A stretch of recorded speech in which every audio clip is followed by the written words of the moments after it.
Okay, so good day, grade 11. Welcome to our class, Personal Development. So, I am Mandy. So, we are now in lesson 7.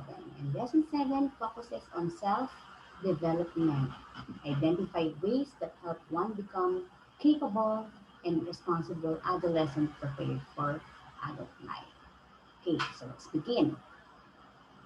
But before we proceed to lesson 7, let's have a little recap of what we discussed in lesson 6. So in lesson 6, now we were able to discuss the significant people in our life. And these are your parents, your siblings, mga kapatid nyo, your peers, your friends, your teachers, and the community leaders. Okay, so moving on. So for this lesson, so after going through this module, you are expected to identify ways that help you become capable and responsible adolescent prepared for adult life. So let's begin. Ayan.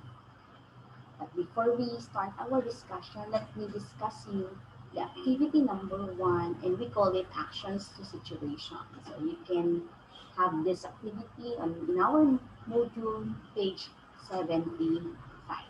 So we have here 3 situations, 1, 2, and 3. All you have to do is to place yourself in each situation and answer, how could you manage to triumphantly surpass the challenges of your life?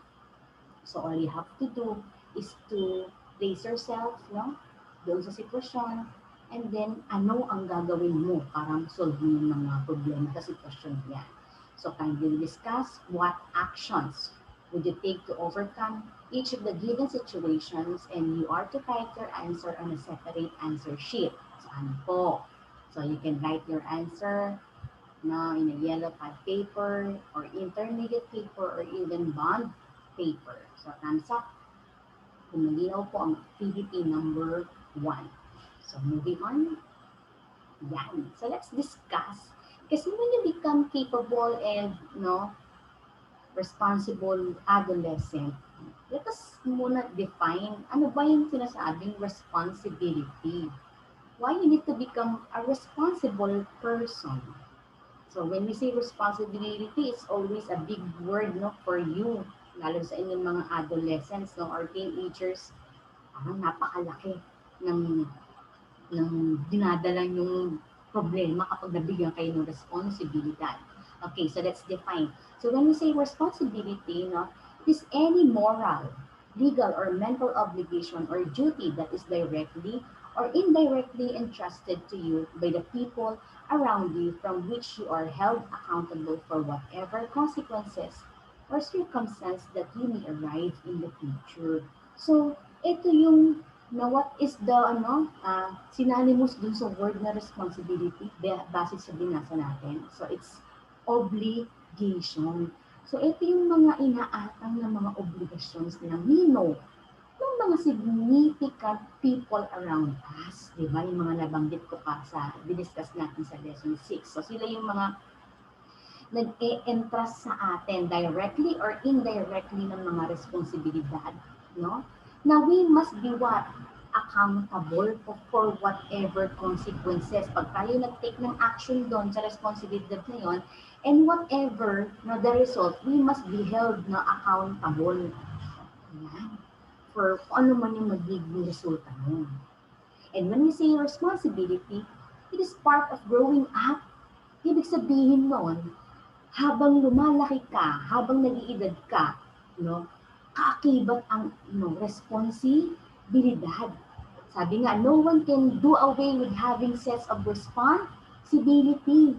Hindi mo pwedeng takasan ng responsibilidad habang ikaw ay nabubuhay. So sabi nga, being responsible is part of every man's life.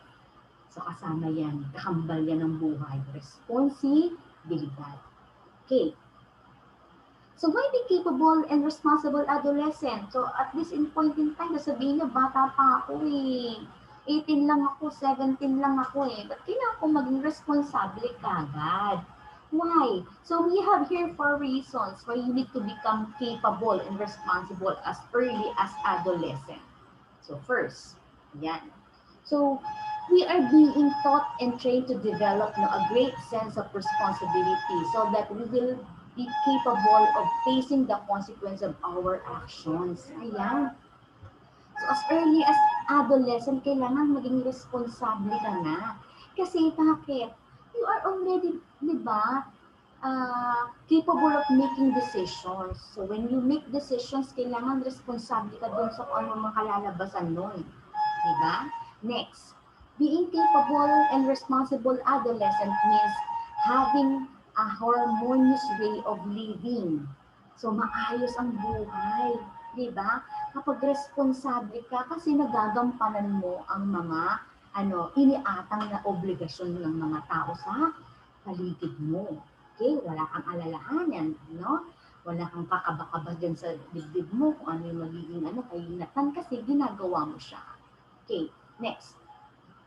People who are known for his sense of responsibility also gain positive feedback from his peers or environment that it can create domino effect.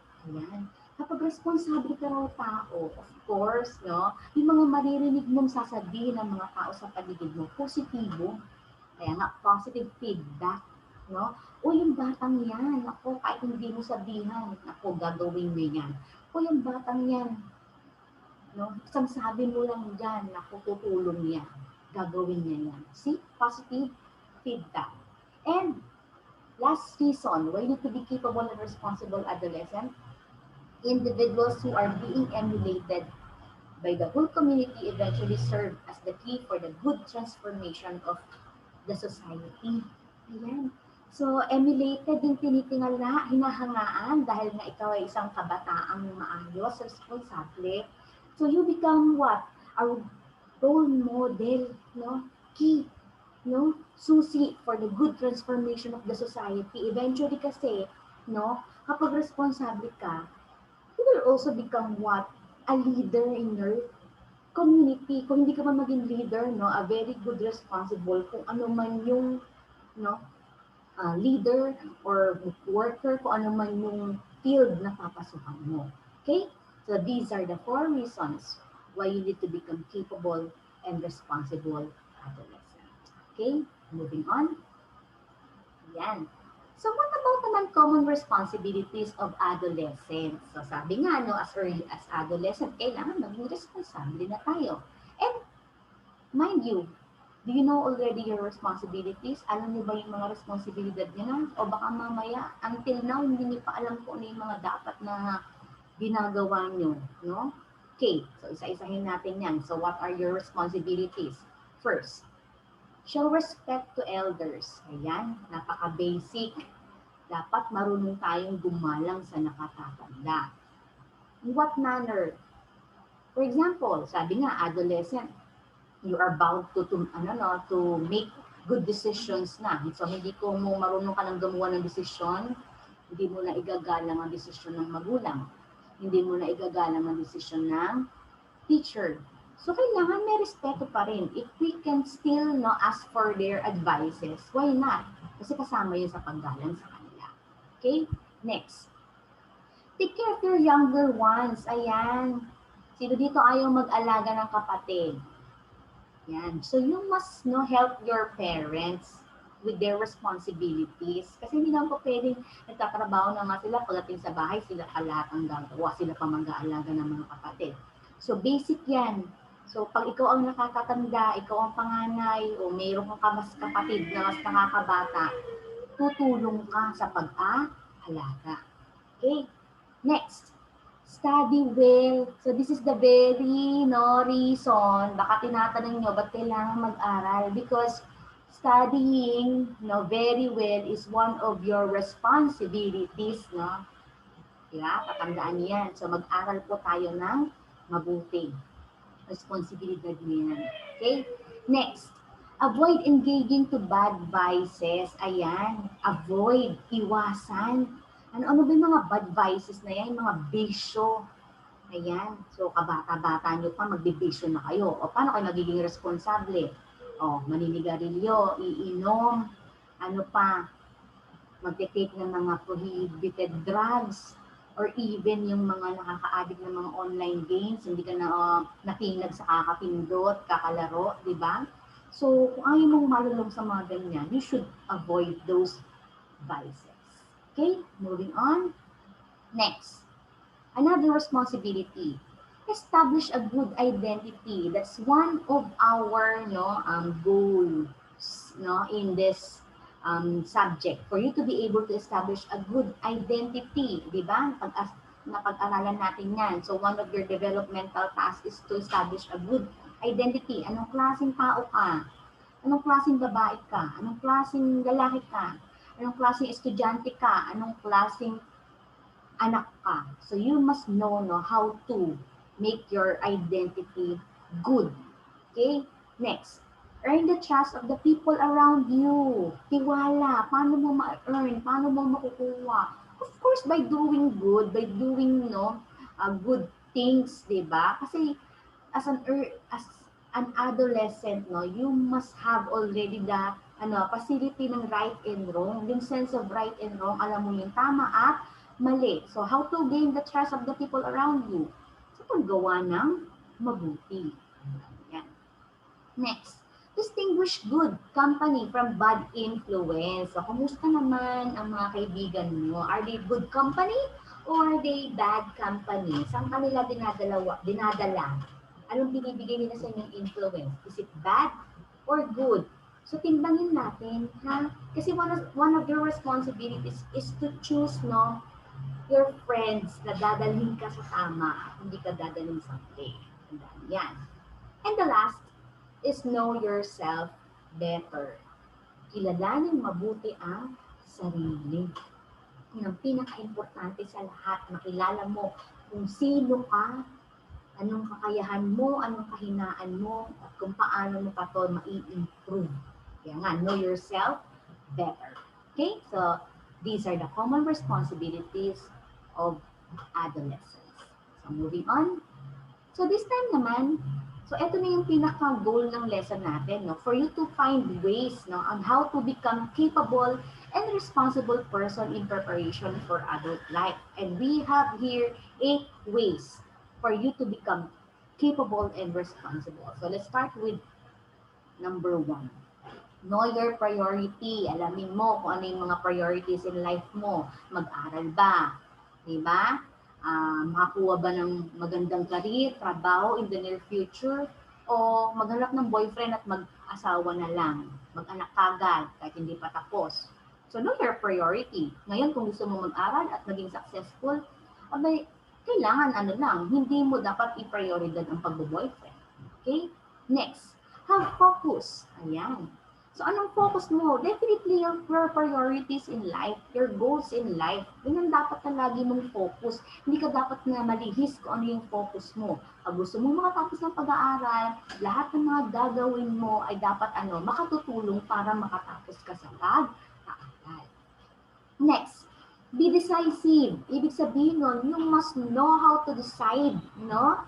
At yung decision mo must be what? Good decisions. At saka hindi yung yung paiba-iba ang desisyon. Ngayon gusto mo, bukas hindi. Ngayon gagawin mo, bukas hindi na. So when you decide, dapat dire-diretso yan. Pangangatawanan mo yan. That's one of your responsibilities as an adolescent. Okay? Next, work diligently. Ayan. Magtrabaho ng marubdob. No, yung talagang pagtatrabahuhan mo, gusto mo makatapos, tapusin din lahat na pinagagawang mga activities ng teacher, di ba? Kasi may focus ka, you know your priority, at magtatrabaho ka. Okay? Next, don't count at all. Huwag magbibilang. Ay, nagawa ko na yan, okay na yan. Ay, ulit-ulit naman. No.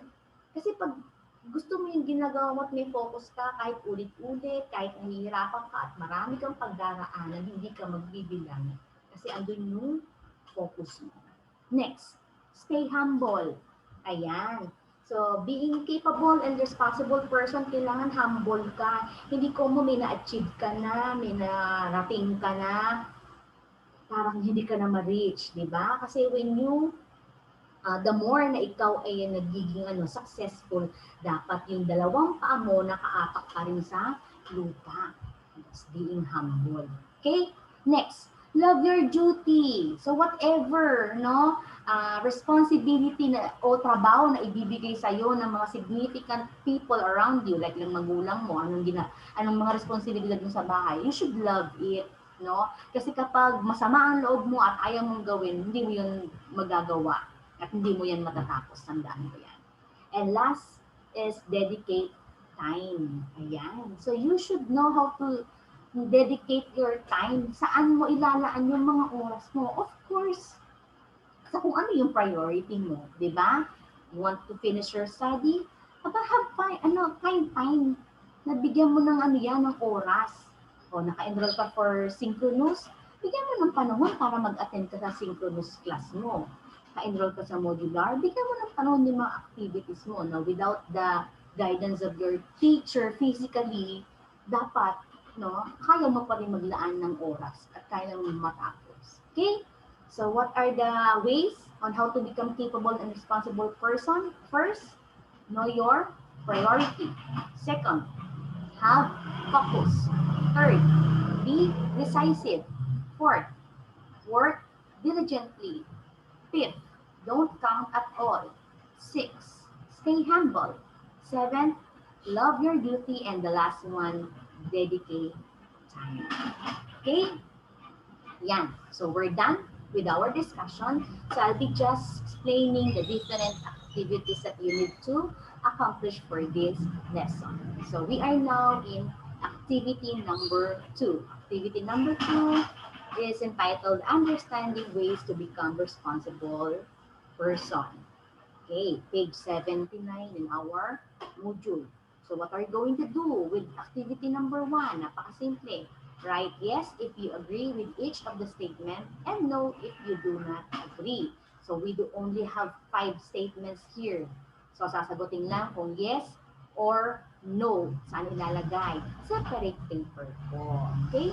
So thumbs up kung naiintindihan ang activity number 2.